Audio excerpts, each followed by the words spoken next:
নামাজ রোজা সব সারিয়া, নামাজ রোজা সব সারিয়া, শুনো মোবাইলের গান, ওরা কিসের মুসলমান, ওরা কিসের মুসলমান। নামাজেরই কইলে কথা, দেখায় কত অজুহাত, হাত ব্যথা পায়ে ব্যথা, আর ব্যথা মুখের দাঁত। কতক্ষণ ঠিক কিনা? সারাদিন মাঠে ঘাস কাটছে, সারাদিন কোনো সমস্যা নেই, মসজিদ আইলে বইয়া নামাজ পড়া শুরু করে।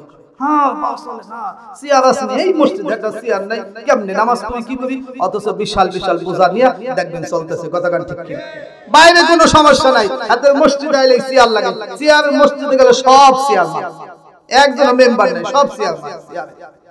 আমার মসজিদে আমি বয়াত করেছি, মাঝে মাঝে দেখতাম চেয়ারে হাতে আমি নামাজ পড়াই, মুসল্লিরা কয় যে আপনি নামাজ পড়েন, হ্যাঁ চেয়ারে হেলান দিয়ে ঘুমা। পরে চেয়ার বাদতে দিছি, টুল আনছি, যে এবার ঘুমাইলে সিটে আমি নিচে বসবো। কথা ঠিক কিনা? আমি বলছি যে টুলও কেউ বসতে পারবে না, যদি অন্য জায়গা থেকে শুক্রবার কোনো নতুন মুসল্লি আসে, হাতে জানানে হাতে বসবো, কোনো মুসল্লি টুলে বসতে পারবে না, এখন সব নিচে বসে। মান তাওয়াযা লিল্লাহ রাফাহুল্লাহ, আল্লাহর জন্য বিনয় হন, নিচে বসে। এই নিচে বসাটা আল্লাহর জন্য হইলে আল্লাহ আপনার উপরে বসাই দিবেন। বলেন সুবহানাল্লাহ। বিড়া বিড়ি খায়, বুইরা বিড়ি খায়, টিভি চায়, জুয়াও খেলায়, বুইরা বিড়ি খায়।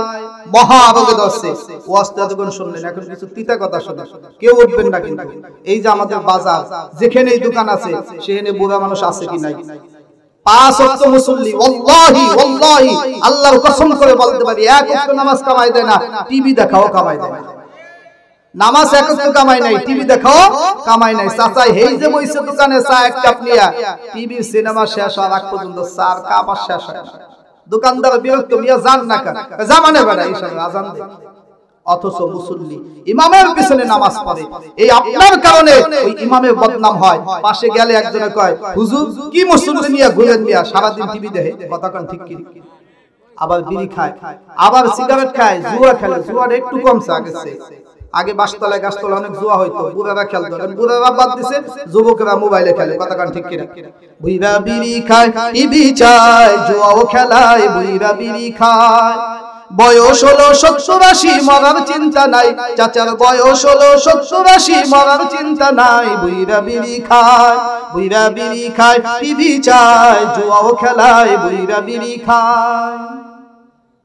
এমন জোরে টানে বিড়ি যেন গলা বাজায় সিঁড়ি, এমন জোরে টানে বিড়ি যেন গলা বাজায় সিঁড়ি। ঘরের জুয়ান ছেলের মতো জুয়ান হইতে চায়, বুইরা বিড়ি খায়, বুইরা বিড়ি খায়, টিভি চায়, জুয়াও খেলায়, বুইরা বিড়ি খায়। খায় কি খায় না? আবার কিছু মানুষের রোগ আছে, হ্যাঁ বাথরুমে যায় বিড়ি না খাইলে বাথরুম বলে ক্লিয়ার হয় না। অ্যান্টিবায়োটিক হিসাবে এটা খায়। মাঝে মাঝে মাদ্রাসার বাথরুমে দুই একজন দিল্লা মাশাআল্লাহ ঢুকে, হ্যাঁ পরে আর ওই বাথরুমে যাওয়া যায় না, এমন দুর্গন্ধ। হ্যাঁ ওই বাথরুম করে আর বিড়ি খায়, দুই গন্ধে একসাথে সেন্ট হয়ে যায়। কথা ঠিক কিনা? তো মুসলমান এক আল্লাহ ছাড়া কাউকে মানে না। মুসলমানের রব হলো এক আল্লাহ। লাউ কানা ফীহিমা আলিহাতুন ইল্লাল্লাহু লাফাসাদাতা। আল্লাহ পাক বলেন, আসমান জমিনে যদি দুইজন খোদা থাকতো, এক খোদাই বলতো আজকে বৃষ্টি দেব, কারণ ফকির কান্দি মানুষ আমি খোদারে মানে না। আর এক খোদাই বলতো আমি আজকে রৌদ্র দেব, কারণ ফকির কান্দি মানুষ আমারে মানতো। আল্লাহ বলেন, দুইজন খোদা যদি আসমান জমিনে থাকতো, দুই খোদাই রোদ আর বৃষ্টি নিয়ে মারামারি করিয়া এই দুনিয়া অনেক আগে ধ্বংস হয়ে যাইতো। চিল্লায় কর ঠিক কিনা? আল্লাহ পাক বলেন, না, আসমান জমিনের মালিক আমি আল্লাহ, আমি একলা আল্লাহ, আমি ছাড়া আর কোনো মালিক এই আসমান জমিনের নাই। যারা আমি আল্লাহকে এক মানবে তারাই হবে জান্নাতি, যারা আমি আল্লাহকে এক মানবে না, নামাজ পড়বে নামাজ কবুল হবে না, রোজা রাখবে রোজা কবুল হবে না, কারণ আল্লাহকে না মানলে ঈমান আনা যায় না। ঈমান ছাড়া আমলগুলো মালিকের দরবারে কবুল হবে না। এই জন্য আল্লাহ পাক বলেন, আমার গোলাম হয়ে যাও, ফাফিরু ইলাল্লাহ, গোলাম আমার দিকে ফিরে আসো, আমার দিকে ফিরে আসো। আমি মালিককে ডাকো। কেন তুমি আমি মালিককে ডাকবে না? জানো নিবে গোলাম, আমি আল্লাহ পাক তোমার কত দামি কইরা বানাইছি। আসমান আমি আল্লাহ বানাইছি, বলি নাই সম্মানী কইরা বানাইছি। জমিন আমি আল্লাহ বানাইছি, বলি নাই জমিন দামি কইরা বানাইছি। পাহাড় আমি আল্লাহ বানাইছি, বলি নাই পাহাড় কত দামি কইরা বানাইছি। পাহাড় বানানোর পর আমি আল্লাহ ঘোষণা দিছি রে ওয়াল জিবালা আওতাদা, এই পাহাড় বিশাল বিশাল পাহাড় গুলোকে আমি আল্লাহ জমিনের জন্য প্যারাক বানাইছি। কারণ আমি আল্লাহ এই জমিন যখন বানাইলাম জমিনটা হেলচাল চলতেছিল। আল্লাহ পাক বলেন আমি দেখলাম রে এই জমিন যদি এইভাবে হেলচাল চলতে থাকে রে, এই জমিনের মধ্যে আমার গোলাম বসবাস করতে পারে না, এই জমিনের মধ্যে ব্যবসা করতে পারবে না, এই জমিনের মধ্যে ফসল ফলাইতে পারবে না, এই জমিনের মধ্যে বান্দা ঘুমাইতে পারবে না। কারণ 7.5 মাত্রার ভূমিকম্প যখন হইবে বিশাল বিশাল অট্টালিকা গুলো মুহূর্তের মধ্যে জমিনে ধসে যায়, ঠিক কিনা? এই জন্য আল্লাহ বলেন আল জিবাল আওতাদা, এই জমিনটাকে আমি আল্লাহ স্থির করার জন্য বিশাল বিশাল পাহাড় গুলোকে জমিনের মধ্যে পেরাক বসিয়ে দিলাম। জমিনের মধ্যে যখন পাহাড় গুলোকে ফিট করে দিলাম জমিনটা স্থির হয়ে গেল। কোটি কোটি মানুষ যদি ওই পাহাড়টাকে ধাক্কা দেয় 1 ইঞ্চিও পাহাড়কে সরাইতে পারবে না। আল্লাহ পাক বলেন এই দুনিয়ার মানুষের ক্ষমতা নাই পাহাড়কে ধাক্কা দিয়ে 1 ইঞ্চি পরিমাণ পিছনে সরাইবে, কিন্তু আমি আল্লাহ পাক এমন একটা সময় আসবে তোমাদের সামনে ওয়াতাকুনুল জিবালু কালইহিল মানফুশ, আমি আল্লাহ পাক এমন একটা সময় তোমাদের সামনে আনবো যেই সময় তোমরা তাকায় দেখবা বিশাল বিশাল পাহাড় গুলো তুলার মতো আকাশ উড়তেছে। আল্লাহু আকবার। ইদাস সামাউ শাক্কাত, আল্লাহ পাক বলেন যে আসমান তোমরা দেখতেছো ফুটি ছাড়া আসমান রয়েছে, এইভাবে রয়েছে। যে জমিন গুলো তোমরা দেখতেছো কেউ টেনে ধরে রাখে নাই, এই জমিন গুলো ভাসমান, আসমানটাও ভাসমান। এমন একটা সময় আসবে আমি আল্লাহ আসমানটাকে চূর্ণ বিচূর্ণ টুকরা টুকরা করে দেব।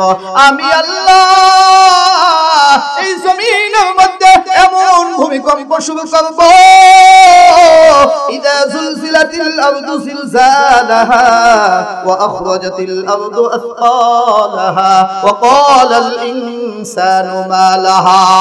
আল্লাহ পাক জমিনটার মধ্যে এমন কম্পন সৃষ্টি করবেন এই যে জমিনের নিচে স্বর্ণের খনি আছে, গ্যাসের খনি আছে, পৃথিবীর দায়িত্বশীল পৃথিবীর মরলগুলো বিভিন্ন দেশে হামলা করিয়া তেলের খনি দখল করে, স্বর্ণের খনি দখল করে। আল্লাহ পাক বলেন এমন একটা সময় আসবে রে এই জমিনটা কাঁপতে থাকবে, জমিনের নিচের স্বর্ণের খনিগুলো জমিন বের করে দেবে। নাও নাও নাও, যেই সংসারের জন্য ভাই ভাইকে খুন করছো, যেই সম্পদের জন্য সন্তান বাবাকে খুন করছে রে, যেই সম্পদের জন্য ভাই বোনকে খুন করছে, সেই সম্পদটা তোমরা আজকে নাও। মানুষগুলো বলবে ও মালিক এই জমিনের আবার কি হলো, জমিন কেন সবগুলোকে বের করে দিতেছে? এ বন্ধু আল্লাহ পাকের কাছে সোনার কোনো দাম নাই, রূপার কোনো দাম নাই, আল্লাহর কাছে দাম হলো আল্লাহর গোলামের। এই জন্য আল্লাহ পাক বলেন আমি আল্লাহ আসমান জমিন যা কিছু বানাইছি বলি নাই তোরে সম্মানী কইরা বানাইছি, কিন্তু গোলাম জাননি আমি আল্লাহ যখন তোমারে বানাইলাম সূরাত বনী ইসরাঈলের মধ্যে আমি আল্লাহ জানায় দিছি রে ওয়ালাকাদ কাররামনা বনী আদম, আমি আদমের সন্তানদেরকে বড় দামি আর সম্মানী বানাইছি। বলেন সুবহানাল্লাহ। আল্লাহ পাক সূরাত তিনের মধ্যে জানায় দিয়েছেন লাকাদ খালাকনাল ইনসানা ফি আহসানি তাকওয়িম। আল্লাহু আকবার। আমার আল্লাহ পাক জানায় দিলেন ও দুনিয়ার মুসলমান আমি আল্লাহ সূরাত তিনের মধ্যে মধ্যে জানায় দিছি এই গোলামদেরকে আমি বলো সুঠাম দেহের অধিকারী বানাইছি রে। বান্দা বান্দিরা চেহারার দিকে তাকায়া দেখো, আমি আল্লাহ তোর মতো এত সুন্দর কোন প্রাণী বানাই নাই, আমি আল্লাহ অন্য কোন গাছ মাছ তোর মতো সুন্দর বানাই নাই, এত সুন্দর সুঠাম দেহের অধিকারী আমি আল্লাহ বানাইছি। যেই সুন্দর চেহারাটা পৃথিবীর আর কাউকে দান করি নাই রে। গোলাম রে, জানো না তোমার কে বানাইছে? আল্লাহ পাক সূরাতুল ইনফিতারের মধ্যে জানায়া দিয়েছেন, আল্লাযী খলাকাকা ফাসাওয়াকা ফাআদালাক। ও গোলাম, আমি আল্লাহ তোমার বানাইছি। আমি আল্লাহ তোর বানানোর পর তোর জয়েল গুলোকে আমি আল্লাহ সুন্দর কইরা ফিটিং করছি, ফিটিং কইরা দিছি। হাতের দিকে তাকায় দেখো, এই হাতের মধ্যে এক একটা আঙ্গুলের মধ্যে আল্লাহ পাক তিনটা করে কবজা ফিটিং করছে। এই একটা দুইটা তিনটা, কথা কোন ঠিক কিনা? এই হাতের মধ্যে আল্লাহ কবজা গুলো এমন ভাবে ফিটিং করছে, দুনিয়ার দরজার মধ্যে কবজা ফিটিং করা হয়। কবজা গুলো চাইলে যে কেউ দেখতে পারে, মাঝে মাঝে জং ধরে যায়, মাঝে মাঝে অন্য কিছু দেয় গুতা দেয়। আল্লাহ পাক বলেন, আমি আল্লাহ তোমার এই হাতের আঙ্গুলের কবজা গুলোকে এমন ভাবে ফিটিং করছি, ফিটিং করি এই কবজা গুলোকে হেফাজত করার জন্য রে গোলাম। আমি আল্লাহ কবজার উপর দিয়া মোটা একটা চামড়ার লেবেল দিয়ে আটকে দিছি। আল্লাহু আকবার। এত সুন্দর জয়েন্ট গুলো আমি আল্লাহ দিছি। তাকায় দেখো, একটা জয়েন্ট যদি নষ্ট হয়ে যায়, কোন গোলামের যদি একটা পাও কিছু হয়ে যায় রে, একটা হাত যদি অ্যাক্সিডেন্টে হারাইয়া যায়, শেষ হয়ে যায়, পৃথিবীর এমন কোন গ্রন্থকার আসেনি, এমন কোন বিজ্ঞানী আসেনি, এমন কোন ডাক্তার আসেনি, এমন কোন ইঞ্জিনিয়ার আসেনি, আমি আল্লাহর দেওয়া হাতের মতো তবে একটা হাত দিবে, আসেনি? নাই নাই। আল্লাহ বলেন না, আমি আল্লাহ যেমন হাত দিছি এমন কোন হাত এই পৃথিবীর কোন মানুষ দিতে পারবে না রে। জানো নি রে গোলাম, আল্লাহ পাক পরবর্তী আয়াতে বলতেছেন, ফি আইয়ি সূরাতিন মা শাআ রাক্কাবাক। আমি আল্লাহ তোর সুন্দর চেহারা দিছি, আমি আল্লাহ তোমার চেহারাটা আমি আল্লাহ নির্বাচন করছি, আমি আল্লাহ তোর মানুষ বানাইছি। তুমি আমার কাছে চাও নাই তুমি মানুষ হইবা নাকি গরু হইবা, আমি আল্লাহর কাছে দরখাস্ত করো নাই, আমি আল্লাহ তোর চেহারাটাকে নির্বাচন করেছি, তোমারে মানুষ বানাইমু, কুকুর বানামো না। আল্লাহ পাক বলেন, ও গোলাম, আমি আল্লাহ যদি চাইতাম তোর কুকুর বানাইয়া মানুষের বাড়ি বাড়ি ঘুরাইতে পারতাম রে। আমি আল্লাহ যদি চাইতাম শুকুর বানাইয়া জঙ্গলে জঙ্গলে ঘুরাইতে পারতাম, আমি আল্লাহ যদি চাইতাম গরু আর মহিষ বানাইয়া মানুষের পালের মধ্যে রাখতে পারতাম, আমি আল্লাহ যদি চাইতাম তবে বাঘ ভাল্লুক বানাইয়া ওই সুন্দর বনে নদীর ধারে ফালাই দিতে পারতাম রে। না গোলাম না, আমি আল্লাহ তোরে কুকুর আর শুকুর বানাইয়া মানুষের বাড়ি বাড়ি ঘোরাই নাই, আমি আল্লাহ তোরে এত সুন্দর আকৃতি, এত সুন্দর চেহারা দিয়া বানাইছি। দেখো, বাঘেরও একটা চেহারা আছে, কুকুরেরও একটা চেহারা আছে, শুকুরেরও একটা চেহারা আছে। এই শীতের ঋতুতে বাঘের গায়েও শীত লাগে, কুকুরেরও শীত লাগে। দেখবেন কুকুরগুলো যেখানে জঙ্গল আছে শীতের দিনে ওখানে মোর হয়ে ঘুমায়া থাকে, কথা কোন ঠিক কিনা? আল্লাহ পাক বলেন, কুকুরের জন্য কোনো পোশাক নাই, বাঘের জন্য কোনো পোশাক আমি আল্লাহ বানাই নাই, শুকুরের জন্য কোনো পোশাক আমি আল্লাহ বানাই নাই। কারণ হলো কুকুর শুকুরের কোনো দাম আমার কাছে নাই রে, আমার কাছে দাম হলো আমার গোলামের। আল্লাহু আকবার। এই জন্য আল্লাহ বলেন, এত সুন্দর চেহারা বানাইছি, এই চেহারায় যেন শীত না লাগে রে, শীতে যেন চেহারায় কষ্ট না হয়, এই শরীরে যেন কাদা না লাগে। সুন্দর হাত দিয়েছি, কাদা লাগলে সাথে সাথে ধুয়ে ফেলবা। কুকুরের গায়েও কাদা লাগে, নিজে ধুইতে পারে না, কথা কোন ঠিক কিনা? ধুইতে হলে পুরো শরীরটা পানির মধ্যে চুবাইতে হয়। আল্লাহ বলেন, ও দুনিয়ার মুসলমান, এই কুকুর শুকুরের জন্য আমি আল্লাহ দুনিয়াটা দুনিয়াটা বানাই নাই, এই দুনিয়ার নাজ নিয়ামত এগুলোকে আমি আল্লাহ কুকুর শুকুরের জন্য বানাই নাই। এই দুনিয়াতে যা কিছু দেখো, গাছ দেখো, মাছ দেখো, পশু পাখি, সাপ বিচ্ছু যা কিছু দেখো, এই সব কিছুকে আমি আল্লাহ তোর গোলামীর জন্য বানাইছি। সুবহানাল্লাহ। আমি আল্লাহ সব কিছুকে তোমার গোলামীর জন্য বানাইছি। আর তোমার বানাইছি কার জন্য জানোনি? আল্লাহ পাক কোরআনের মধ্যে জানায়া দিয়েছেন, ওয়ামা খালাকাতুল জিন্না ওয়াল ইনসা ইল্লা লিয়াবুদুন।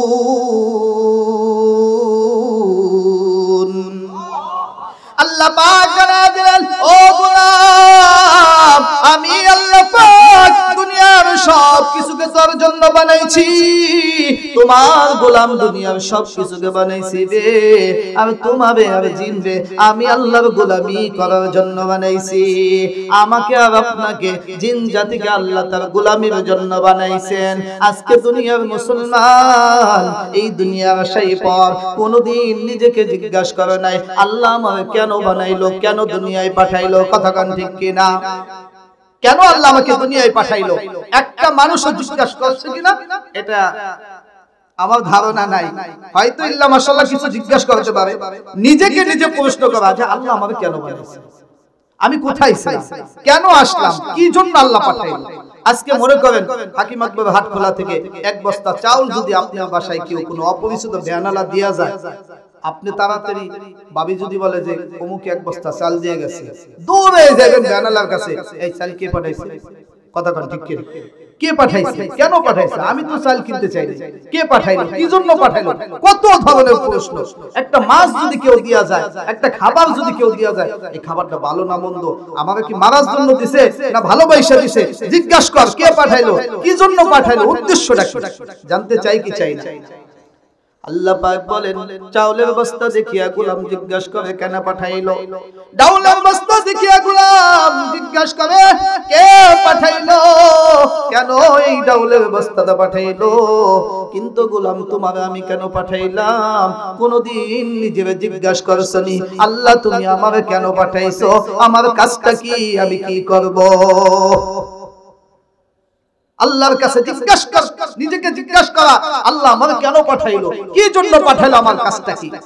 এই জন্য আল্লাহ বলেন তুমি জিজ্ঞাসা করো না করো, কিন্তু আমি আল্লাহ বলে দিয়েছি, ওয়ামা খালাকাতুল জিন্না ওয়াল ইনসা ইল্লা লিয়াবুদুন। আল্লাহ পাক ডাক দিয়া বলেন, ও গোলাম, কিয়ামতের ময়দানে তুমি যেন আমাকে বলতে না পারো আল্লাহ তুমি আমার কেন পাঠাইছো, এটা তো বলে দাও নাই। এই জন্য আমি আল্লাহ বলে দিলাম রে, আইলি আরিফুন, আমি আল্লাহ দুনিয়াতে তবে পাঠাইছি যেন তুমি দুনিয়ার নাজ নিয়ামত দেখিয়া, মাখলুক নিয়া ফিকির করিয়া আমি আল্লাহকে চিনতে পারো, আমি আল্লাহকে তুমি মানতে পারো। কথা কোন ঠিক কিনা? আজকে গোলাম দুনিয়া আসার পর মন মনে করে আমি বুঝি আর মালিকের হাতে ধরা দেব না। ওই যে দেখবেন আপনি এই শীত যাওয়ার পর যখন হালকা হালকা বাতাস শুরু হয়ে যাইবে, ছোট্ট ছোট্ট বাচ্চারা বাদাম খেতে দাঁড়াইয়া বিভিন্ন ঘুরডি আকাশ উড়ায়। কথা কান ঠিক কিনা? ঘুরডি আকাশ উড়ায়, আকাশে উড়াইয়ে এবার আকাশে অনেক উপরে চলে যায় ঘুরডি। কোন ঘুরডি আছে রাজ ঘুরডি, এরকম ভাবে বিভিন্ন ঘুরডির নাম আছে। অনেক উপরে যাইয়া এবার ঘুরডি তার মন মতো চলে, ডানে যায় বামে যায়, ডানে যায় বামে যায়। ও মনে করতেছে আর আমাদের মালিক কই পাই, আমি যে এত উপরে আইছি মালিক কোথায় দেখাই যায় না। কথা কোন ঠিক কিনা? ডানে যায় বামে যায়।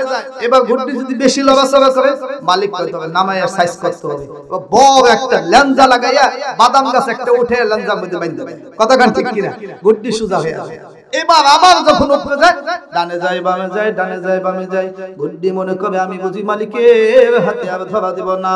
ওই ঘুরডির মতো আমাদের জীবনটা চলতেছে। আমাদের আল্লাহ দুনিয়ায় পাঠাইলেন, ডোরটা কিন্তু আল্লাহর হাতে রেখে দিয়েছেন। ঘুরডিটা যদি আকাশের মাঝে, কিন্তু ঘুরডির যে সুতার গোড়াটা নিচে ছোট্ট বালকের হাতের মুঠে আছে রে। সন্ধ্যা যখন হয়ে যায়, খেলা যখন শেষ হয়ে যায়, বালক মনে করে না না না তবে আকাশের মাঝে রাখি আর ভিজাইতে চাই না।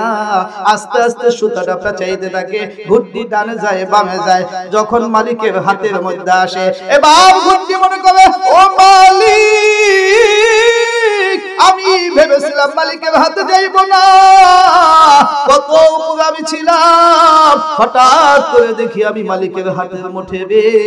মালিক ডাক দিয়া বলে ঘুরটি রে, তুই তো একটা পাগল, তুই যত আগ্রহী থাকস না কেন, কারণ তোর সুতার ডরটা আমি মালিকের হাতে, যখনই টানবো তখনই আসতে হবে। আল্লাহ পাক বলেন কুল্লু নাফসিন যায়িকাতুল মাউত সুম্মা ইলাইনা তুরজাউন আইনামা তাকুনু ইউদরিকুমুল মাউত ওয়ালাউ কুনতুম ফি বুরুজিম মুশাইয়াদা। ও আল্লাহর গোলাম, পৃথিবীর এমন কোন জায়গা নাই যেখানে তুমি লুকায়া থাকবা, আল্লাহ ডাক দিলে পৃথিবীর এমন কোন মানচিত্র নাই যেখানে তুমি লুকায়া থাকবা, আল্লাহ ডাক দিলে এমন কোন জায়গা আল্লাহ পৃথিবীতে বানান নাই। কথা কোন ঠিক কিনা? إذا جاء أجلهم لا يستأخرون ساعة ولا يستقدمون। আল্লাহ পাক বলেন ও দুনিয়ার মুসলমান, আমি আল্লাহর ভালো কইরা চিনো, আমি আল্লাহর ভালো কইরা জানো, জানো আমি আল্লাহকে। কবি বলেছেন ওই আল্লাহকে জানোনি, বেপেদের ফরজন্দ পয়দা ও কুনাদ, বেপেদের ফরজন্দ পয়দা ও কুনাদ, তিফলে বাদর মাহদে গুয়া ও কুনাদ। ওই আল্লাহ তো এমন আল্লাহ যে আল্লাহ বাবা সারা সন্তান বানাইতে পারে। কথা কোন ঠিক কিনা? ওই আল্লাহ তো এমন আল্লাহ যে আল্লাহ মা বাবার প্রয়োজন হয় না, ডাইসের প্রয়োজন হয় না, অস্তিত্বহীন থেকে আল্লাহ তিনি মানুষ বানাইতে পারেন। উনি হলো আল্লাহ। আদম পয়গম্বরকে বানাইছেন, মা বাবা নাই। কথা কোন ঠিক কিনা? হাওয়াকে বানাইছেন, মা বাবা নাই। আদম আলাইহিস সালাতু ওয়াস সালামের বাম পাজরের হাড় দিয়ে হাওয়াকে বানাইছেন আল্লাহ পাক। হযরত ঈসা পয়গম্বরকে বানাইছেন, বাবা সারা মায়ের গর্ভ থেকে বানাইছেন। ওই আল্লাহ পাক বলেন আমি তো এমন আল্লাহ যে আল্লাহ অস্তিত্বহীন থেকে অস্তিত্ব দান করতে পারি। এই জন্যই তো আল্লাহ পাক কোরআনের মধ্যে ঘোষণা দিয়েছেন ইন্নাল্লাহা আলা কুল্লি শাইইন কাদির। আল্লাহ বলেন সব কিছুর উপর ক্ষমতা আমি আল্লাহ, আমি চাইলেই মুহূর্তের মধ্যে ক্ষমতা ব্যবহার করতে পারিবে। কিন্তু তোমারে ঢিল দেই, তুমি মনে করো আমি নামাজ পড়ি না সম্পদশালী হইতেছি, আমি যাকাত দেই না সম্পদশালী হইতেছি, মনে করতেছো আল্লাহ তোমারে ভালোবাসে। আল্লাহ বলেন না না না, আমি ধরি না ধরলে কিন্তু সারি না, ধরি না ধরলে কিন্তু সারি না। আমি আল্লাহ নমরুদরে ধরছি, ফিরাউনরে ধরছি, ফিরাউনরে ধইরা চুবাইয়া মারছি, নমরুদরে ধরছি জুতা পিটা কইরা দুনিয়া থেকে বিদায় করছি। আমি আল্লাহ আবু জাহিল্লারে ধরছি, আমি আল্লাহ ওই বদরের যুদ্ধে আবু জাহিল্লারে দুনিয়া থেকে বিদায় কইরা দিছি। কথা কোন ঠিক কিনা? তোমার মতো চালা পুটরে ধরতাম আর সময় লাগবে না, কারণ আমি আল্লাহ সূরাতুল বুরুজের মধ্যে বলে দিছি ইন্না বাতশা রাব্বিকা লাশাদীদ।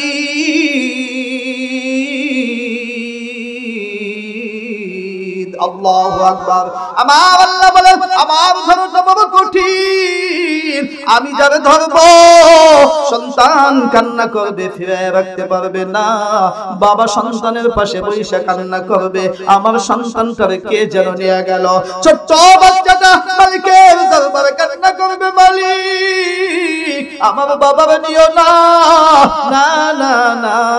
আমি আল্লাহ যখন ধরব রে, ছোট্ট বাচ্চার কান্নার দিকে আমি আল্লাহ তাকাইব না, মায়ের চোখের পানির দিকে আমি আল্লাহ তাকাইব না। আমি যখন চাইব তখনই আমার সামনে নিয়ে আসব। এ বন্ধু, কিসের এত অহংকার, কিসের এত বড়াই, কোন জিনিস নিয়ে এত অহংকার করবে? এই সব অহংকার গুলো মুহূর্তের মধ্যে মধ্যে ধূলিসাৎ হয়ে যায়। একজন বাবা, কোটিপতি বাবা, এমন কোটিপতি বাংলাদেশে অভাব নাই। এমন একজন কোটিপতি বাবা, আপনারা দেখছেন করোনার সময় কত বাবা মারা গেছে, সন্তান কাছেও আসে নাই। কথা কোন ঠিক কিনা? লাশটা পর্যন্ত ধরে নাই, না না বাবারে ছুঁইব না। অথচ এই বাবা মাথার গাম পায়ে ফেলাইয়া সন্তানের ভবিষ্যৎ খারাপ করার জন্য রাতের ঘুমকে ঘুম মনে করেন নাই, দিনের কাজকে কাজ মনে করেন নাই, 24 ঘন্টায় তিনি মেহনত করে গেছেন।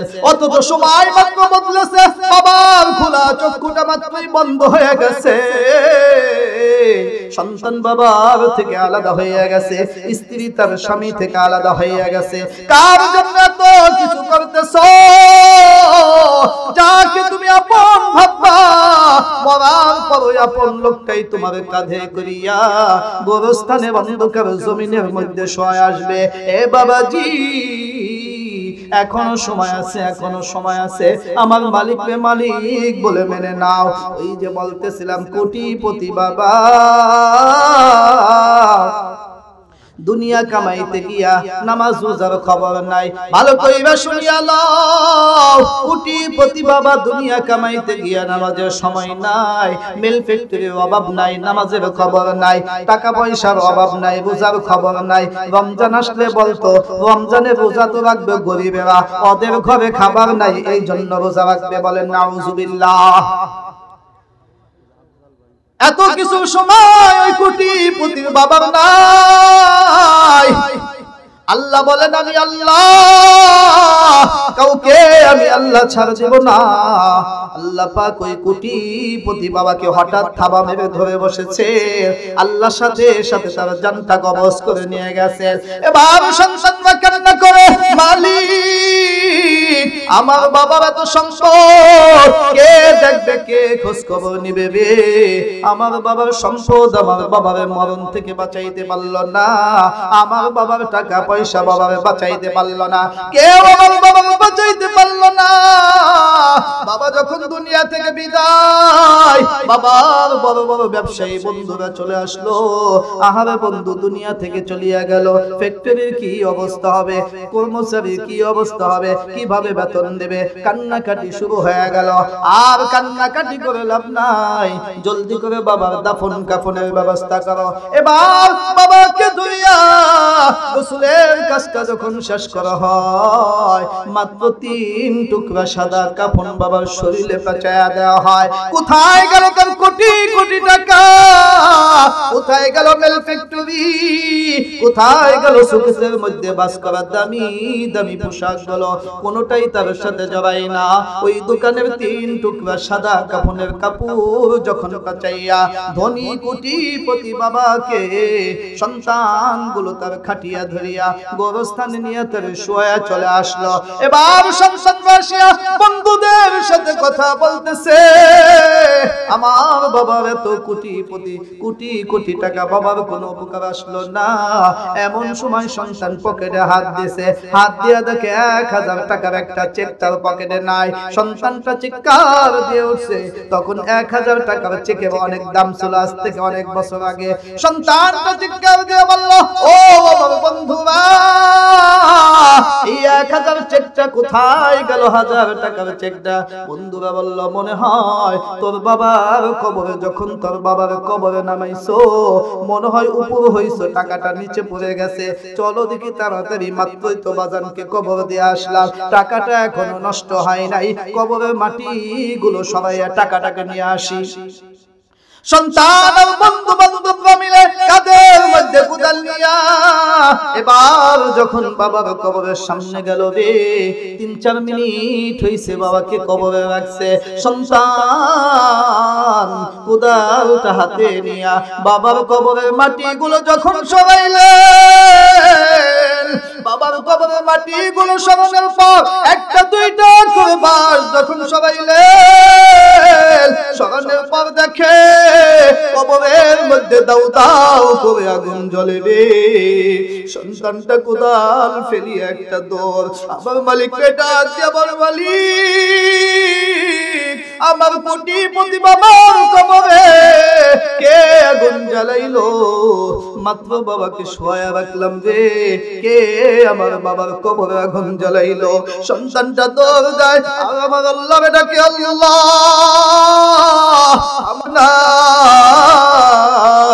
আমার ফ্যাক্টরির দরকার নাই রে, আমার বাবার টাকা বাবার কবরের আযাব থেকে বাঁচাইতে পারে নাই, বাবার ফ্যাক্টরি বাবাকে কবরের আযাব থেকে বাঁচাইতে পারে নাই। দাও দাও করে সবে মাত্র বাবাকে রেখে আসছে, কে আগুন জ্বালাইলি। সন্তানটাকে কেউ ধরে রাখতে পারে না, পাগলের মতো দৌড়াদৌড়ি শুরু করছে। বন্ধুরা দৌড়ে ধরে আনছে, আসো দেখি ঘটনাটা কি সামনে যায়। আবার সন্তানটাকে যখন সামনে আনছে রে, এসে দেখে বাবার কবরের আগুনটা নেভে গেছে, কবরের মধ্যে ধোঁয়ায় পুরো কবরটা ভরে গেছে। এবার ধোঁয়াগুলো দূর হয়ে গেছে। সন্তানটা ভালো করে তাকায় দেখে বাবার জিহ্বাটাকে টান মারিয়া কপালের মধ্যে কে যেন একটা পেরাক লাগাইয়া দিছে। সন্তানটা একটা আমার বাবার কবরে কে আসলি, কোটিপতি বাবার কবরে কে আসলি। বাবা নিজে খাবারটাও হাত দেখাইতো না, ওই বাবার জিহ্বাটাকে টানিয়া কে কপালের মধ্যে পেরাক মাইরা দিলি রে। আল্লাহকে ডাক দিয়া বলে, আল্লাহ দুনিয়ার টাকা কাউকে কবরের আযাব থেকে বাঁচাইতে পারে না, দুনিয়ার ক্ষমতা কাউকে কবরের আযাব থেকে বাঁচাইতে পারে না, দুনিয়ার সম্পদ কাউকে কবরের আযাব থেকে বাঁচাইতে পারে না। একমাত্র কবরের আযাব থেকে বাঁচাইতে পারে তোমার জিকির। আল্লাহ আল্লাহ আল্লাহ বলেন, আল্লাহ আল্লাহ আল্লাহ আল্লাহ আল্লাহ আল্লাহ আল্লাহ আল্লাহ। এই জিকির শুধু মালিকের আযাব থেকে বাঁচাইতে পারে। আল্লাহ পাকের জিকির করে জবান থেকে যাওয়া তরুতা যাবে। কিয়ামতের ময়দানে আল্লাহর নবী বলেন, ওই লোকটা হাসতে হাসতে জান্নাতে চলে যাবে। বলেন সুবহানাল্লাহ। এখন যুবকের নামাজ নাই, ওই আয়াত তেলাওয়াত করেছিলাম, ওয়া ক্বাদা রাব্বুকা আল্লা তা'বুদু ইল্লা ইয়া। আমার আল্লাহর ফয়সালা হলো আমি আল্লাহকে একমাত্র রব হিসাবে মানবা, অন্য কাউকে রব মানবা না। এখন আমাদের নামাজটাও দেখানো হয়, শুক্রবারে পাবলিকের অভাব নাই, শনিবার দিন নামাজের কোনো খবর নাই। কথা কোন ঠিক কি না? শুক্রবারে 5 ওয়াক্ত নামাজের সামনে জায়গা পাই না, নতুন নতুন মুসল্লি নতুন নতুন যাই নামাজ নিয়ে সামনের কাতার দখল। 5 ওয়াক্ত নামাজে দেখে সব নতুন মুসল্লি, শনিবার দিন ওই মুসল্লির কোনো খবর নাই। সব সাপ্তাহিক নামাজে। কথা কোন ঠিক কি না? কেউ মাসিক, কেউ সাপ্তাহিক, 5 ওয়াক্ত নামাজই খবর তার জায়গা নাই। আবার কিছু কিছু মসজিদ আছে, ইসলাম মাশাআল্লাহ, আমাদের দেশে তো ইমামই নাই মসজিদের বিভিন্ন। কথা কোন ঠিক কি না? সব ঠিক আছে, মারামারি লাগাই দেখেন, উবাই একটা শেষ করে নেব, মামলা যা লাগে জমি বেচা মামলা করব, কিন্তু ইমামের বেতন দিতে পারবে না। কপাল পোড়া। আমরা বড় কপাল পোড়া, 20 টাকা 50 টাকা 100 টাকা মসজিদের বেতন দিতে পারি না, অথচ হাজার হাজার লক্ষ লক্ষ টাকা মামলা মোকদ্দমায় শেষ করে দেই। কথা কোন ঠিক কি না? এই জাতির কপাল পোড়া। জাতির শ্রেষ্ঠ সন্তানদেরকে সামনে রেখে আমরা ইমামতি করাইতে পারি, এটা আমাদের জন্য দুঃখ। এই জন্য অনুরোধ করি, বিনয় ভাবে অনুরোধ করি, হাতে পায়ে ধরে বলি, এখনো সময় আছে, মসজিদগুলোর মধ্যে ইমাম ফিট করেন। ইমামের নামাজ যদি ঠিক না হয় তাহলে মুসল্লিদের নামাজ হবে না। এখন যে আসে সেই ইমামতি করে, সারা ওয়াক্তই জামাত হয়। কথা কোন ঠিক কি না? দুইজন আলে দুইজন মিলা শুরু হয়ে যায়, আবার দুইজন আসে, আবার দুইজন। ইমামের খবর নাই। কেন ইমামের খবর নাই? বেতন দিতে পারেনি ইমামে। আমরা বিক্রমপুরে থাকি, এক একজন ইমামের বেতন 20,000 25,000 টাকা, আর এখানে 3,000 2,000 টাকা বেতন দেয়, তারপর ইমামের 50 টাকা ধরে এক একজনকে, তাও দিতে চায় না। 3 মাস 6 মাস 8 মাস বাকি। এইজন্য আল্লাহ রাস্তে বলবো, এই টাকা এই সম্পদ যদি দ্বীনে কাজে না লাগে তাহলে এই সম্পদ কোনো কাজে আসবে না। কথা কোন ঠিক কি না? আর আমার এই দেহের শক্তি যদি আল্লাহর হুকুমে ব্যয় না হয় তাহলে এই শক্তি পিপিলিকায় খেয়ে ফেলবে, এই শক্তির কোনো কাজে আসবে না। কথা কোন ঠিক কি না? এজন্য কবি বলেছেন, ওরা কিসের মুসলমান, ওরা কিসের মুসলমান, নামাজ রোজা সব সারিয়া, নামাজ রোজা সব সারিয়া, শুনে মোবাইলের গান। ওরা কিসের মুসলমান, ওরা কিসের মুসলমান, নামাজেরই কইলে কথা, দেখায় কত অজুহাত, হাত ব্যথা পায়ে ব্যথা, আর ব্যথা মুখের দাঁত। কতক্ষণ ঠিক কিনা? সারাদিন মাঠে ঘাস কাটছে, সারাদিন কোনো সমস্যা নেই, মসজিদে আইলে বইয়া নামাজ পড়া শুরু করে।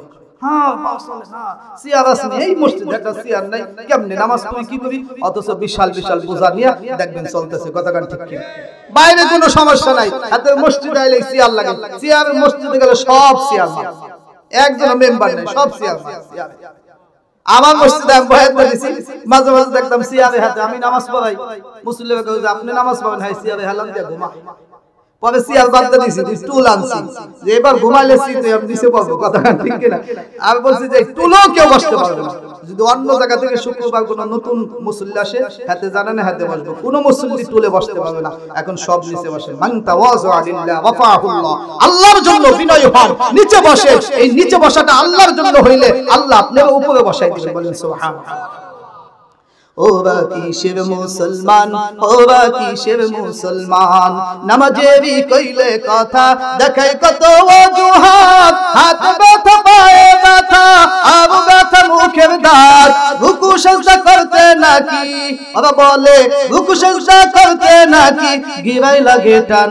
ওরা কিসের মুসলমান, ওরা কিসের মুসলমান, সারা সপ্তাহ মসজিদে খালি, নামাজ পড়ার মানুষ নাই, মাশাআল্লাহ শুক্রবারে দেখি লোকের অভাব নাই। কতক্ষণ ঠিক কিনা?